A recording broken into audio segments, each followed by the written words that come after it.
I carabinieri del nucleo investigativo provinciale di Venezia, al termine di un'indagine, hanno arrestato all'alba 7 persone, accusate di aver compiuto furti in varie zone del nord-est. Sono tutti di nazionalità rumena, 5 sono reclusi in Romania, gli altri due rispettivamente a Venezia, nel carcere di Santa Maria Maggiore, e a Bergamo. L'indagine, avviata a febbraio 2022 sotto la direzione della Procura veneziana, si è concentrata su alcuni furti avvenuti in magazzini e depositi di aziende nel settore di abbigliamento e accessori firmati.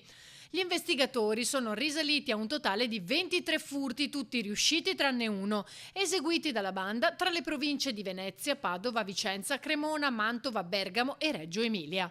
Complessivamente avrebbero sottratto merce per un valore di 1.130.000 euro. Una parte della refurtiva, però, circa 300.000 euro, è stata recuperata durante le indagini e restituita al legittimo proprietario. Una volta raccolti gli indizi a carico della banda, il GIP ha firmato l'ordinanza di custodia cautelare che ha coinvolto anche le autorità di polizia romene.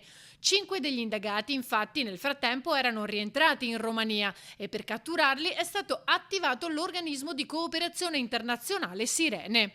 Oltre ai 7 componenti del gruppo finiti in manette, sono state denunciate a piede libero altre 3 persone, alle quali è stato notificato l'avviso di conclusione delle indagini.